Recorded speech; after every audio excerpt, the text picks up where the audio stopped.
we also think about variety.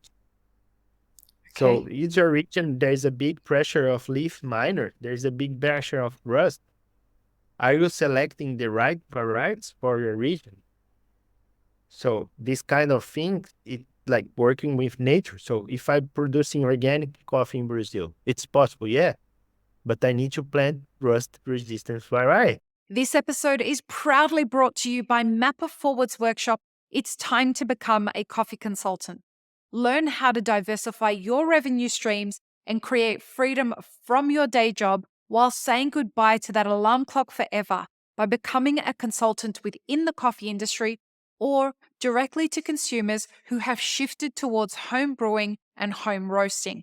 Protect your income from challenging times in the coffee value chain by taking this course today.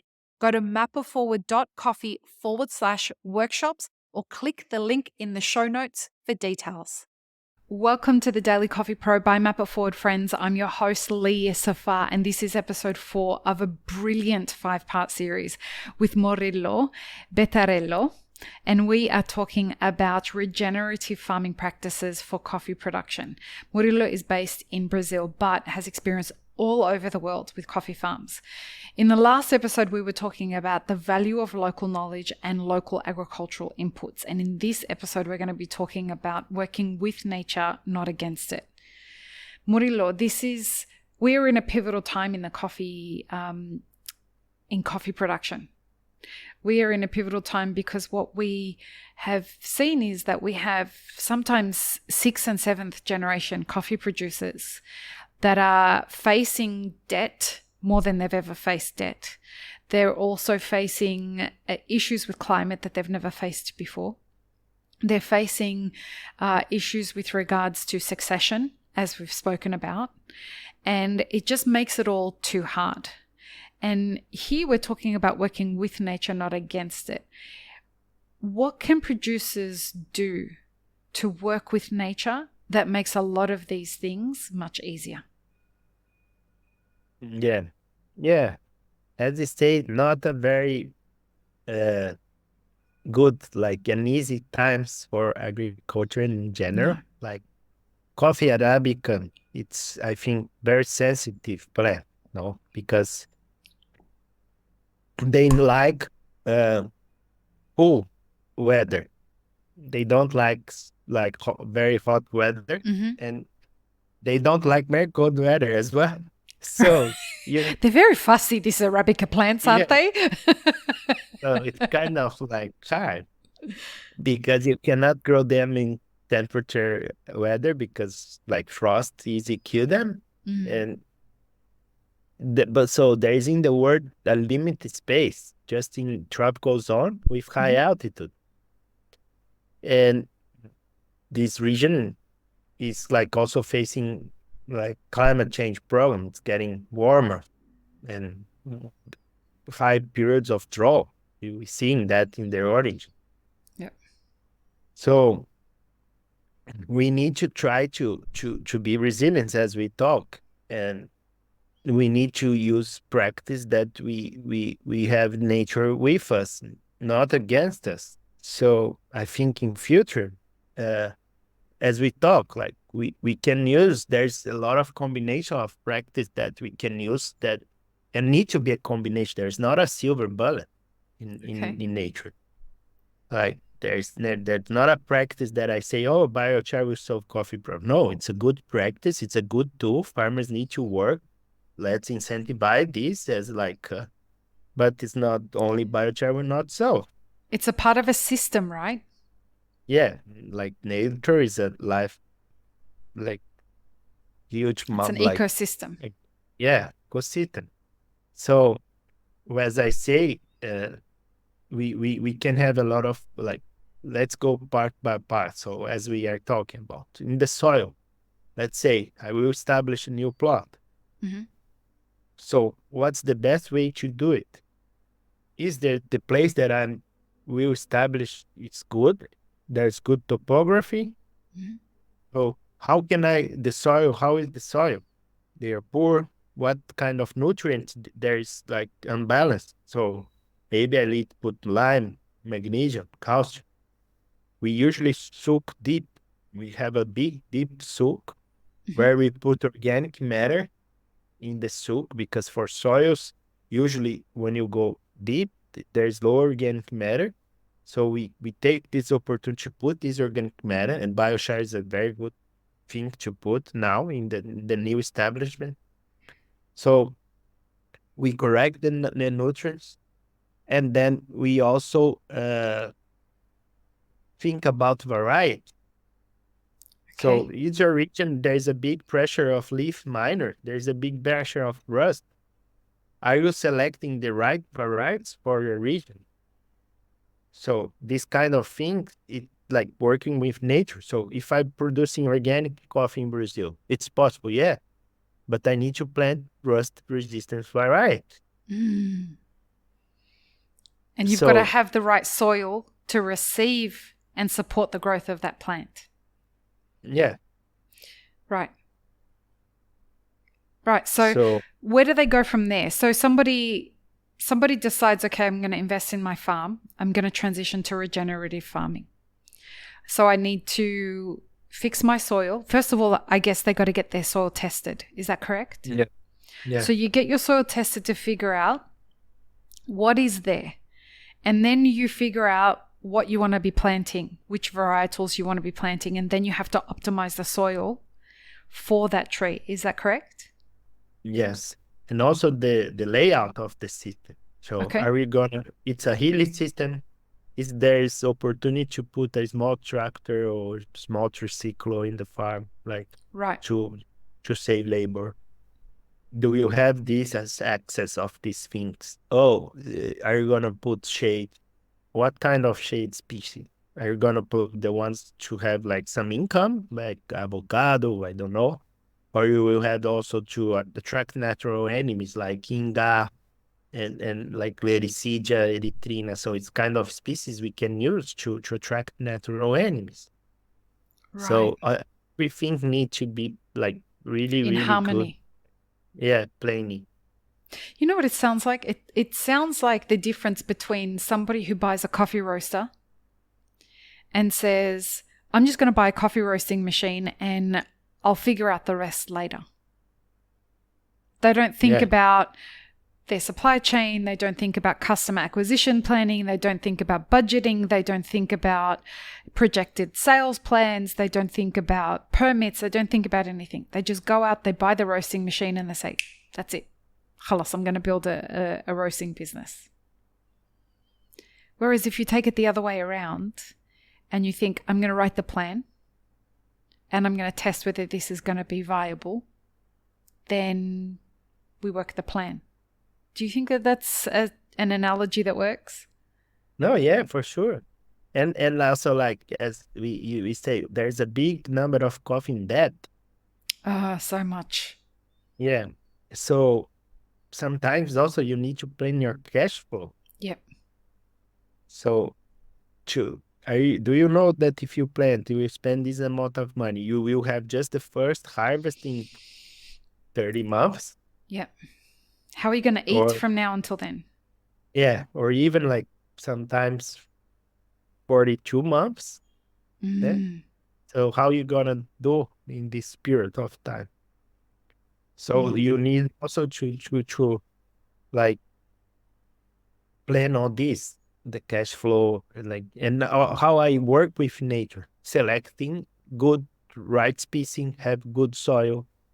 Oh, knowing about like what's your main problem in this region. It's nematode, it's like leaf miner, it's berry borer. There's like different varieties that resistance. And so all this kind of thing, it's important. Like uh sometimes, oh, I need a cash flow in a short time. Maybe you can intercrop with the coffee Right. something. Yeah, so there is a good practice on that as well. Like I see good results with papaya, with beans. So all this kind of thing is working like with nature that you can do to plan your work. I got to ask you, why did we move away from these regenerative farming practices? Is it because farmers wanted to increase their earnings and get better yields? Or what was it, do you think? Do you know historically in Brazil why this happened? Yeah, that's a good question. Like in Brazil, the coffee starts in like the big waves of coffee starting like 17th century. Okay, in the end Okay. of let's say, a very sad slavery period. Mm-hmm. So that was even when my Italian side of my half, my mother's come from Syria and my father's come from No Italy. way. I'm from Syria. Yes, Yeah, I'm the wow. surname it's Bashur. Wow. Wow. Yeah, I'll ask you off air about that so that people don't get. Wow, okay. what a small world. Yeah, so like they come in this period, like Italians, a lot of European migration. And in the first, they established in São Paulo region. And there was it's not the tropical forest that's Amazon, but it's same tropical forest Okay. ridge. So they cut. So, and the soil were very rich, like Okay. because there was like millions of years of forest and organic matter. And then they start to plant coffees as thousands. And in the first manual of agriculture in coffee, the first like agronomic Yeah. like tips, there is no need of fertilizer. Because the soil was so rich. Yeah. And now, and after like 20 years later, the coffee started to die. We had the crisis Right. because the coffee started to decrease their production. And by less than half that used to be. Is that because the soil got tired or because It- they. Okay. The soil got tired. So we need to restore this crop. I think that as we talk, like the Green Revolution, it was important to produce good yields. But we need to restore the ancients' knowledge uh, to balance this. Yep. You ask me, oh, as a farmer, you put nitrogen.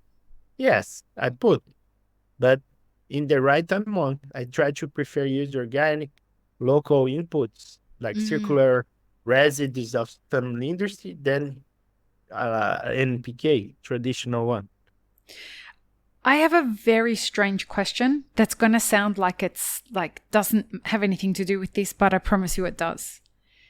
In the globe, we're experiencing a significant decline in population around the world.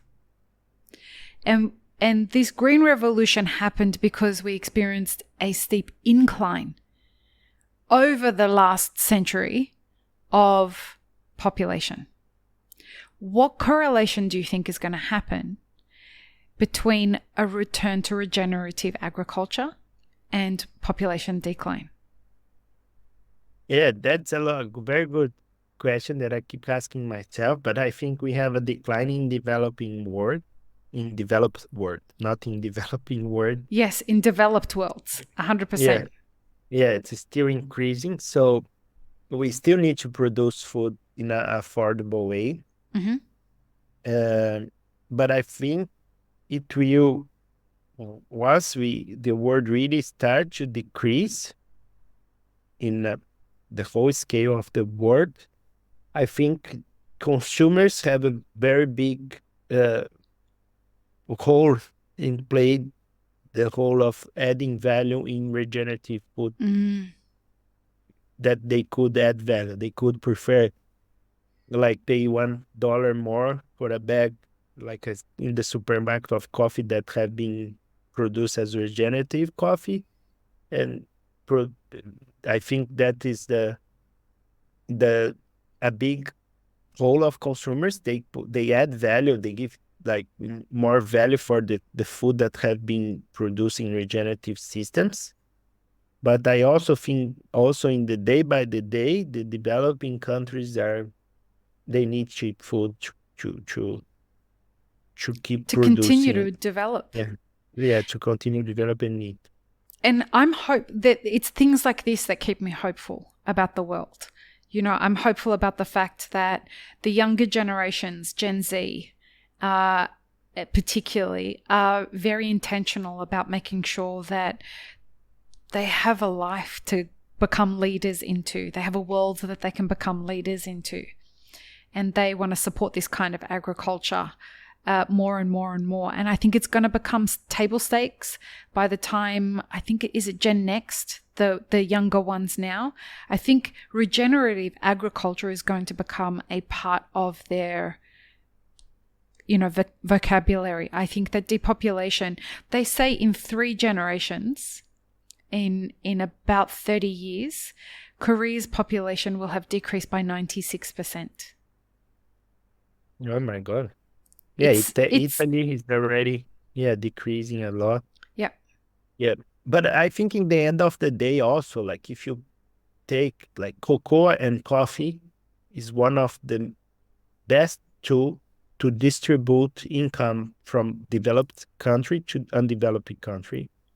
Because if you take cocoa and coffee, they are most produced in developing country. You don't find a tree of coffee or cocoa in temperature in developed countries. Right. And when you buy a coffee from a small farmer in Brazil, an Ethiopian farmer in a coffee shop in Dubai, you are giving a bit of this money to a family in those countries. Of course, there's a lot of problem. We need to improve efficiency and connection along the chain, but it's a very good and fair product to distribute income. I agree. So as we go into the final episode of this series, we're going to talk about new technologies in regenerative agricultural practices. And I feel like this is connecting what you just said about that kind of money that's transferring from developed countries to developing countries. I think being able to understand how they can use new technologies and use some of that money to invest into new technologies that will be investments into the future will be a really exciting thing to explore. So join us for the final episode, folks. Peace, love, and peanut butter. Have an amazing rest of your day. I really hope you enjoyed this episode, friends. Please don't forget to show us some love by subscribing, liking, commenting, and most of all, sharing this podcast with your friends. Check the show notes for links, including our sponsors and our Patreon. And stay tuned for more great conversations on the Daily Coffee Pro by Map It Forward.